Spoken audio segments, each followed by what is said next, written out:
Hello guys, അനിമെൻറ്റോർ സ്റ്റോറീസിൻ്റെ പുതിയൊരു വീഡിയോയിലേക്ക് എല്ലാവർക്കും സ്വാഗതം. ഈ വീഡിയോയിൽ നമ്മൾ വൺ പീസിൻ്റെ ചാപ്റ്ററായിട്ടുള്ള 1176 മലയാളം എക്സ്പ്ലനേഷനാണ് ചെയ്യാൻ പോകുന്നത്. ചാപ്റ്ററിലേക്ക് കടക്കുന്നതിന് മുമ്പ് നമുക്ക് കഴിഞ്ഞ വീഡിയോയ്ക്ക് സൂപ്പർ താങ്ക്സ് ചെയ്തവരെയൊക്കെ ഒന്ന് മെൻഷൻ ചെയ്യാം. നമ്മളുടെ സബ്സ്ക്രൈബറായിട്ടുള്ള ജോൺ വിക് 7899 200 രൂപ സൂപ്പർ താങ്ക്സ് ചെയ്തിട്ടുണ്ടായിരുന്നു. വാഗബോണ്ട് ഞാൻ നിർത്തിയോന്ന് ബ്രോ ചോദിച്ചിരുന്നു. ഒരുപാട് പേര് ഇപ്പോൾ അത് ചോദിക്കുന്നുണ്ട്. നിർത്തിയിട്ടില്ല, അതിപ്പോൾ ഒരു ബ്രേക്കിൽ നിൽക്കുകയാണ്. കാഗുറാബച്ചി ഞാനിപ്പോൾ അത്ര ഫാസ്റ്റായിട്ട് ഇടുന്നില്ല എന്ന് എനിക്കറിയാം. ശരിക്കും നല്ല തിരക്കുള്ളത് കൊണ്ട് തന്നെയാണ് ഈ താമസം വരുന്നത്. Really sorry. എന്നെ കൊണ്ട് പറ്റുന്ന അത്രയും ഫാസ്റ്റ് ആക്കാൻ ഞാൻ ശ്രമിക്കുന്നുണ്ട്. പക്ഷെ ഒരു ഉറപ്പ് തരാം, ഒന്നും നിർത്തില്ല. പിന്നെ ബ്രോ ഈ തന്ന സപ്പോർട്ടിന് ഒരു വലിയ നന്ദി. അടുത്തതായിട്ട് നമ്മുടെ സബ്സ്ക്രൈബറായിട്ടുള്ള അഭിനവ് ബ്രോ 200 രൂപ സൂപ്പർ താങ്ക്സ് ചെയ്തിട്ടുണ്ടായിരുന്നു. നിങ്ങളുടെ ഈ വലിയ സപ്പോർട്ടൊക്കെ എന്നും ഓർമ്മയിലുണ്ടാവും bro. Thank you very much for this love and support. അടുത്തതായിട്ട് നമ്മുടെ സബ്സ്ക്രൈബറായിട്ടുള്ള ബ്ലാക്ക് ബി i2i 40 രൂപ സൂപ്പർ താങ്ക്സ് ചെയ്തിട്ടുണ്ടായിരുന്നു. ഈ വലിയ സപ്പോർട്ടിന് ഒരുപാട് നന്ദിയുണ്ട് ബ്രോ. അടുത്തതായിട്ട് നമ്മുടെ ഒരു സബ്സ്ക്രൈബർ പ്രോമിത്യൂസ് P5X 40 രൂപ സൂപ്പർ താങ്ക്സ് ചെയ്തിട്ടുണ്ടായിരുന്നു. ഫാമിലിയിൽ ആഡ് ആക്കുമോ എന്നൊക്കെ ചോദിക്കണോ ബ്രോ? പിന്നെന്താ, എപ്പോഴേ ആക്കി കഴിഞ്ഞു. പിന്നെ ഈ സപ്പോർട്ടിന് ഒരു വലിയ നന്ദി. പിന്നെ നമ്മുടെ സബ്സ്ക്രൈബറായിട്ടുള്ള ഫുൾ ബോയ് 10, പുള്ളി വരാൻ കുറച്ച് ലേറ്റ് ആയി, പക്ഷെ ബ്രോ വരുമെന്നുള്ള കാര്യം എനിക്ക് ഉറപ്പായിരുന്നു. താങ്ക്സ് എ ലോട്ട് ബ്രോ, ഇങ്ങനെ കട്ടയ്ക്ക് കൂടെ അയക്കുന്നതിന്. അപ്പോൾ ഈ മെൻഷൻ ചെയ്തവരോടൊപ്പം തന്നെ നമ്മുടെ വീഡിയോയ്ക്ക് ലൈക്ക്, കമൻറ്റ്, ഷെയർ, ഹൈപ്പ് ഒക്കെ ചെയ്ത് നല്ല സപ്പോർട്ട് തന്ന ഒപ്പം നിൽക്കുന്ന എൻ്റെ ബാക്കി എല്ലാ സബ്സ്ക്രൈബേഴ്സിനും ഒരു വലിയ നന്ദി. നിങ്ങളുടെ ഈ സപ്പോർട്ട് ഇതേപോലെ തന്നെ മുന്നോട്ടും വേണം. അങ്ങനെ ഉണ്ടെങ്കിൽ മാത്രമേ എനിക്ക് എൻ്റെ വീഡിയോസ് ഇമ്പ്രൂവ് ചെയ്യാനായിട്ടുള്ള മോട്ടിവേഷൻ കിട്ടൂ. അപ്പോൾ അത്രയൊക്കെ ഉള്ളൂ ഗൈസ്. നമ്മുടെ ചാനൽ അതേപോലെ തന്നെ ഇനി സബ്സ്ക്രൈബ് ചെയ്യാനായിട്ട് ആരെങ്കിലും ഉണ്ടെങ്കിൽ ഇപ്പം തന്നെ മറക്കാതെ സബ്സ്ക്രൈബ് ചെയ്ത് വെച്ചേക്കുക. സോ ഇനി ഒട്ടും തന്നെ സമയം കളയാതെ നേരെ നമുക്ക് നമ്മുടെ ചാപ്റ്ററിലേക്ക് പോകാം. ഈ ചാപ്റ്ററിൽ നമുക്കൊരു കളർ സ്പ്രെഡ് കിട്ടിയിട്ടുണ്ട്. സംഭവം എന്താണെന്ന് വെച്ച് കഴിഞ്ഞാൽ വോളിയം 12 ആ ഒരു കവർ ഫോട്ടോ ഓടെ ഇവിടെ റീഡ്രോ ചെയ്തിരിക്കുകയാണ്. ഇതിലുള്ള ഒരു വ്യത്യാസം എന്താണെന്ന് നോക്കിക്കഴിഞ്ഞാൽ ഈ കളർ സ്പ്രെഡിൽ ഇങ്ങ് ജിംബെ വരെയുള്ള എല്ലാ സ്ട്രോ ഹാറ്റ്സും പ്രസന്റ് ആണ്. പിന്നെ നമ്മുടെ ഗോയിങ് മെറിക്ക് പകരം 1000 സണ്ണിയും, മിസ് യു മെറി. ചാപ്റ്ററിലേക്ക് നോക്കുകയാണെങ്കിൽ കഴിഞ്ഞ ചാപ്റ്ററിൽ തോർഹെയിം എന്ന് പറയുന്ന ഒരു മാസീവ് അറ്റാക്ക് ഉപയോഗിച്ചിട്ട് നിദോഗ് ആയിട്ടുള്ള ലോക്കി ആ ഡ്രീം മോൺസ്റ്റേഴ്സ് കുറെ എണ്ണത്തിനെ ചിതറിച്ച് കളഞ്ഞല്ലോ. സോ ഇപ്പൊ ആ ഒരു സീൻ കണ്ടിട്ട് ഇത് എന്ത് ടൈപ്പ് പാർട്ടിയാണ് അവിടെ നടക്കുന്നതെന്ന് ചോദിച്ച് അമ്പരന്ന് നിൽക്കുന്ന ഫ്രാങ്കിയാണ് നമുക്ക് കാണാൻ പറ്റുന്നത്. അപ്പോൾ ആഫ്റ്റർ എ ലോങ് ടൈം അങ്ങനെ ഫ്രാങ്കിയും തിരിച്ചു വന്നിരിക്കുകയാണ്. കുഞ്ഞു ബോണി ഇപ്പൊ പുള്ളിയുടെ ഹെൽമെറ്റിന്റെ മുകളിൽ ഇരിപ്പുണ്ട് കേട്ടോ. സോ ഫ്രാങ്കി ഇപ്പൊ നോക്കുമ്പോൾ 20 വർഷങ്ങൾക്ക് മുമ്പ് എൽബാഫ് സന്ദർശിച്ച ആ വേഗാപങ്കിന്റെ ക്ലോണിനെ സൂക്ഷിച്ചിരുന്ന ആ വലിയ പെട്ടി ഉണ്ടല്ലോ, അതിങ്ങനെ തുറന്ന് ലിലിത്ത് അതിനകത്തുനിന്ന് എന്തൊക്കെയോ എടുക്കുകയാണ്. ഫ്രാങ്കി ഇപ്പൊ ചോദിക്കുന്നുണ്ട്, ലിലിത്തെ നീ എന്താ അവിടെ ചെയ്യുന്നേ? അത് വേഗാപ്പം കൊണ്ടായിരുന്ന പെട്ടിയല്ലേ? ലിലിത്ത് ഇപ്പൊ പറയുന്നുണ്ട്, ഹോ ഈ പെട്ടി ഞാൻ സ്കൂളിനടുത്ത് തന്നെ അൺലോഡ് ചെയ്തത് എന്തായാലും നന്നായി. അവളിപ്പോ ആ ബോക്സിൽ നിന്ന് വൃത്താകൃതിയിലുള്ള 2 സാധനങ്ങൾ എടുത്തിട്ട് പറയുന്നുണ്ട്, ഇതാണ് ഒമ്നി ഡ്രെയിൻ കൺവേർട്ടർ, അതായത് ODC.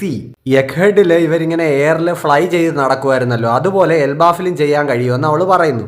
ഫ്രാങ്കിയും ബോണിയും ഇപ്പോൾ ഇവൾ എന്തൊക്കെയായി പറയുന്നതെന്ന് ഇങ്ങനെ ചിന്തിച്ച് കൺഫ്യൂസ്ഡ് ആയിട്ട് നിൽക്കുകയാണ്. നല്ല രസമുണ്ട് ആ നിപ്പ് കാണാൻ. ലിലിത്ത് ഇപ്പൊ ചോദിക്കുന്നുണ്ട്, നിങ്ങൾക്കത് ഫീൽ ചെയ്യുന്നില്ലേ? ഇവിടെ മുഴുവൻ എനർജി കൊണ്ട് നിറഞ്ഞിരിക്കുകയാണ്. അതെ ഫ്രാങ്കി, ഈ കോളയല്ലാതെ മറ്റെന്തെങ്കിലും ഉപയോഗിച്ച് താൻ ചാർജ് ആകാൻ ശ്രമിച്ചിട്ടുണ്ടോ? നീ എന്തൊക്കെയാ ചോദിക്കുന്നതെന്ന് ചോദിച്ച ഫ്രാങ്കി ഇങ്ങനെ നിൽക്കുന്നുണ്ട്. നേരെ ഇപ്പോൾ സീൻ കട്ടായി നമ്മുടെ നാമീൻ ടീം നിൽക്കുന്നിടത്തേക്ക് പോവാണ്. ഉസോപ്പ് ആണെങ്കിൽ ആസ് യൂഷ്വൽ ഇപ്പൊ അവിടെ നിന്ന് അലറാൻ തുടങ്ങിയിട്ടുണ്ട്. അയ്യോ, തീ എല്ലായിടത്തോട്ടും പടരുകയാണല്ലോ. ഇവിടെ ഇപ്പൊ ഈ നടക്കുന്നതൊക്കെ ഏതാണ്ട് ദുസ്വപ്നം പോലെയുണ്ട്. ലോകം മിക്കവാറും ഇന്ന് അവസാനിക്കുമെന്നാ തോന്നുന്നത്. നിങ്ങളും കണ്ടില്ലേ ആ ഡ്രാഗൺ? അത് കൈഡോയെക്കാട്ടിലും വലുതാണ്. പക്ഷെ നമ്മൾ ആ ഡ്രാഗണിന്റെ മുകളിൽ കണ്ടത് നമ്മുടെ ലൂഫിയല്ലേ? അപ്പോ അതിനർത്ഥം ആ ഡ്രാഗൺ നമ്മുടെ സൈഡാണോ? നാമി ഇപ്പോ ഓടിക്കൊണ്ട് പറയുന്നുണ്ട്, ഓ ലൂഫി ആ പൊട്ടൻ പിന്നെയും മുന്നും പിന്നും നോക്കാതെ എന്തൊക്കെയോ ചെയ്ത് കൂട്ടിക്കൊണ്ടിരിക്കുക. സിയൂസേ നീ റെഡി അല്ലേ എന്നും അവള് ചോദിക്കുന്നു. സിയൂസ് ആണെങ്കിൽ ഇപ്പൊ പറയുന്നുണ്ട്, ഞാൻ റെഡിയാണ് നാമി. ജിംബെ ഇപ്പൊ പറയുന്നുണ്ട്, ഇവന്മാരോട് ഫൈറ്റ് ചെയ്യുന്നത് കുറച്ച് കട്ടിയായിരിക്കും, പക്ഷെ നമുക്കത് വളരെ പെട്ടെന്ന് ചെയ്തേ പറ്റൂ. കുട്ടികൾ എന്തായാലും തൽക്കാലത്തേക്ക് അപകടത്തിൽ നിന്ന് രക്ഷപ്പെട്ടു, അത് വലിയൊരു ആശ്വാസം. റോബിൻ ആണെങ്കിൽ ഇപ്പൊ അവിടെ താഴെ പരിക്കേറ്റ് കിടക്കുന്ന സോളിനെ ചെന്ന് വിളിക്കുന്നുണ്ട്. സോളാണെങ്കിൽ ഇപ്പൊ ആ സോമേഴ്സിന്റെ അറ്റാക്കില് മുൻപാ കിടന്നതുപോലെ അതേ കിടപ്പ് തന്നെ കിടക്കുകയാണ്. സോളാണെങ്കിൽ ഇപ്പൊ ഇങ്ങനെ ഒന്നും ചെയ്യാൻ പറ്റാത്തൊരവസ്ഥയിലായി പോയതിന് ഇവരോടൊക്കെ സോറി പറയുന്നുണ്ട്.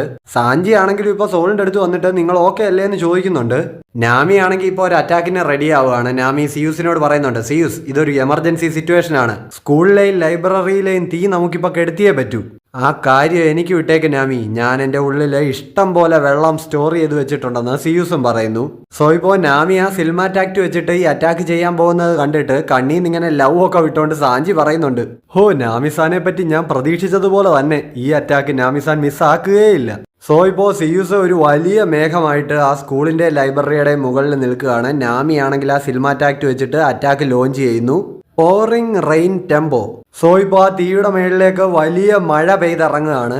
റോബിൻ ഇപ്പോൾ വിളിച്ചു പറയുന്നുണ്ട്, നാമി സിയൂസ് സ്കൂളിന്റെ ലൈബ്രറിയുടെയും കാര്യം നിങ്ങൾ നോക്കിക്കോണേ.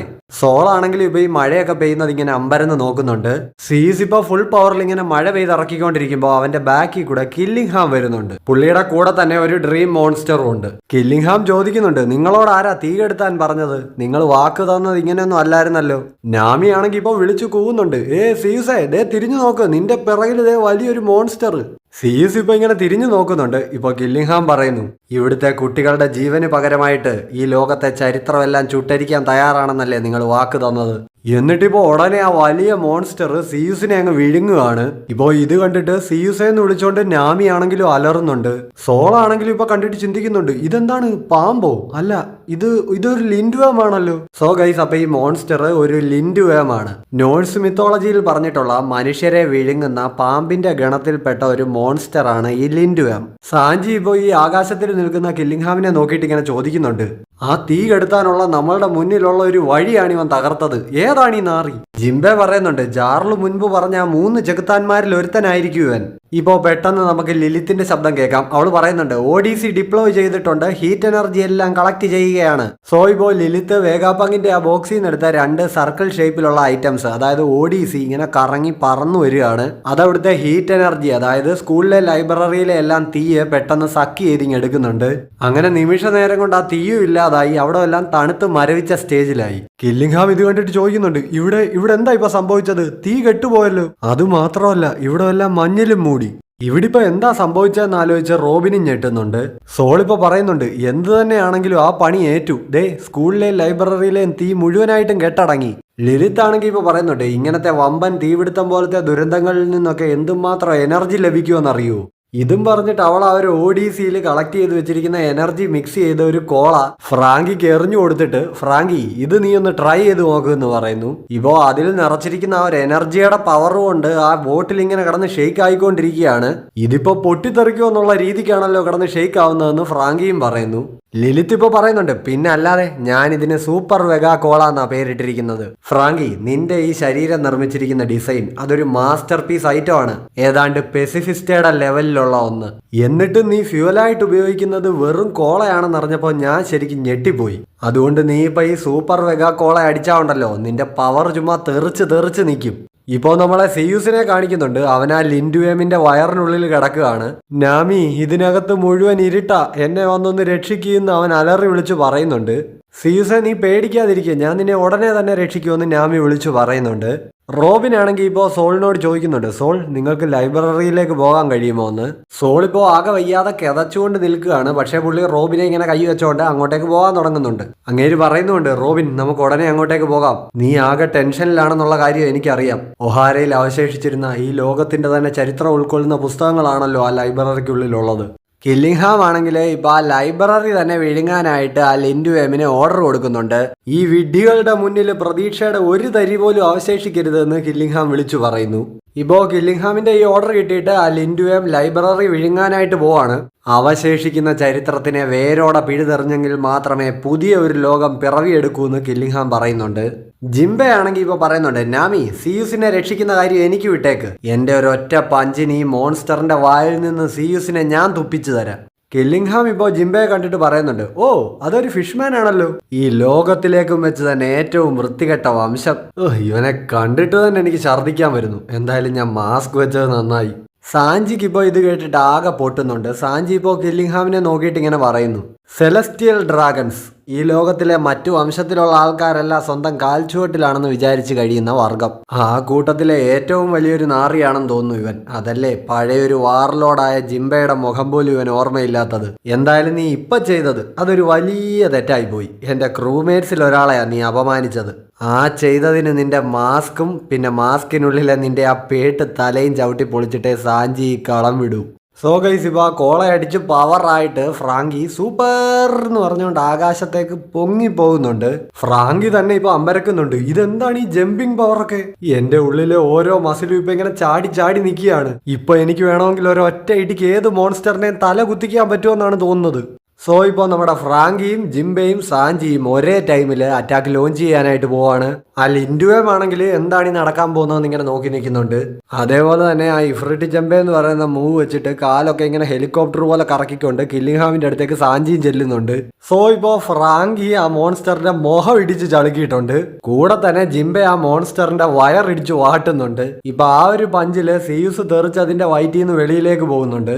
ഇപ്പോ സാഞ്ചിയുടെ കോൺകസർ എന്ന് പറയുന്ന ഒരു പവർ കിക്കില് കില്ലിംഗ്ഹാമിന്റെ മാസ്കും പൊളിഞ്ഞ് തലയും ചളുങ്ങി പോകുന്നുണ്ട്. മരി ജോയ്സിൽ വെച്ച് മുമ്പ് ഷിരാഹോഷിയെ പിടിക്കാൻ ചെന്ന സെലസ്റ്റിയൽ ഡ്രാഗണിനെ ലിയോയ് സായും കൂടെ ചളുക്കി വിട്ടില്ലേ, ഏകദേശം അതേ ഒരു ലുക്ക് ആയിട്ടുണ്ട് കില്ലിംഗ്ഹാം. അതേപോലെ ആ മോൺസ്റ്ററും തലയേറ്റ് താഴെ വീണിരിക്കുന്നത് നമുക്കിപ്പോ കാണാം. അങ്ങനെ ഇപ്പോ സ്ട്രോ ഹാറ്റ്സിലെ ഒട്ടുമിക്ക എല്ലാവർക്കും നല്ല ഹൈ മൊമെന്റ്സ് കിട്ടി. അതുപോലൊന്നും നിനക്കും വേണ്ടടാ,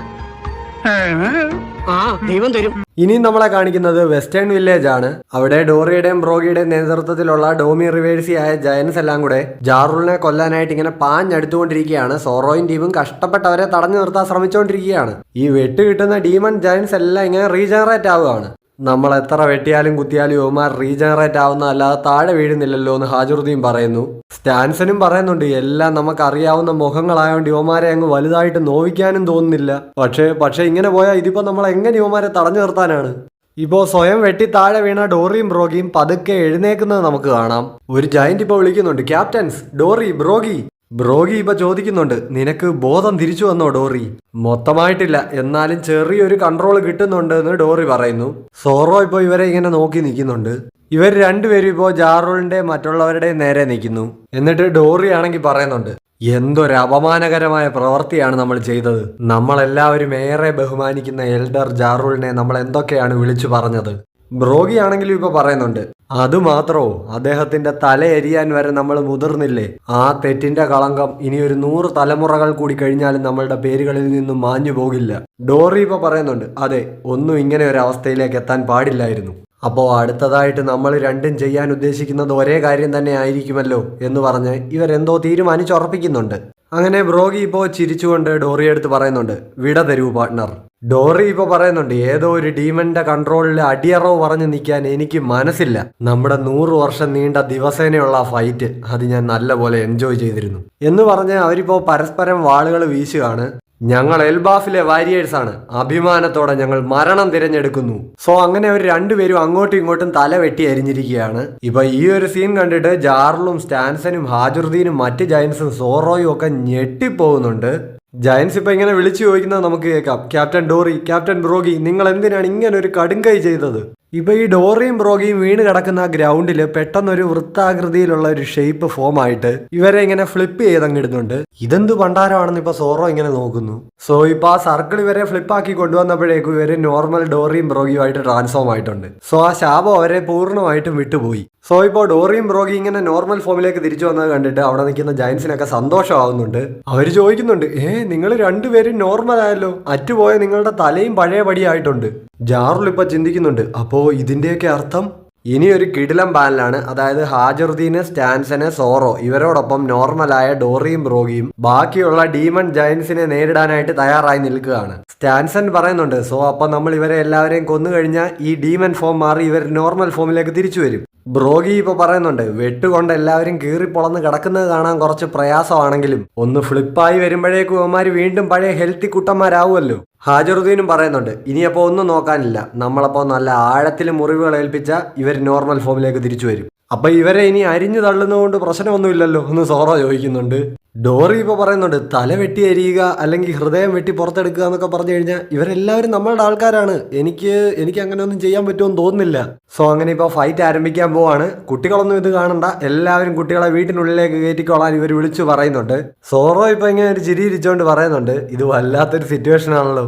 ബ്രോഗി ആണെങ്കിലും ഇപ്പൊ ചിരിച്ചോണ്ടാണ് പറയുന്നത്, എനിക്കിത് ചെയ്യാൻ മനസ്സ് വരുന്നേ ഇല്ല, ഞാൻ നിങ്ങളുടെ കൂടെ കൂടിയെന്നേ ഉള്ളൂ, എന്റെ ഉള്ളു കടന്ന് നീറുക എന്ന് ഡോറി പറയുന്നുണ്ട്. പുള്ളിയും ചിരിച്ചോണ്ടാണ് ഇത് പറയുന്നത്.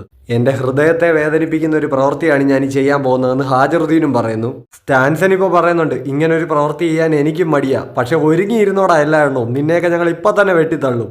സോ ഗൈസ്, അപ്പൊ ജയന്റ് വാരിയേഴ്സും നമ്മുടെ സോറോയും ഒരു ഫൈറ്റിന് തയ്യാറായിരിക്കുന്ന ഈ ഒരു പോയിന്റിൽ വെച്ച് നമ്മുടെ ഈ ചാപ്റ്റർ അങ്ങ് അവസാനിക്കുകയാണ്. നല്ല കിടിലൻ ചാപ്റ്റർ തന്നെയായിരുന്നു. നിങ്ങൾക്ക് എന്താണ് തോന്നിയെന്നുള്ളത് കമന്റ് ഇട്ട് അറിയിക്കുക. വീഡിയോ ഇഷ്ടപ്പെട്ടിട്ടുണ്ടെങ്കിൽ ഉറപ്പായിട്ടും ലൈക്ക്, ഷെയർ, ഹൈപ്പ് ഒക്കെ ചെയ്യുക. കൂടെ തന്നെ നമ്മളുടെ ചാനൽ ഇതുവരെ നിങ്ങൾ സബ്സ്ക്രൈബ് ചെയ്തിട്ടില്ലെങ്കിൽ ഇപ്പൊ തന്നെ മറക്കാതെ സബ്സ്ക്രൈബ് ചെയ്ത് വെച്ചു.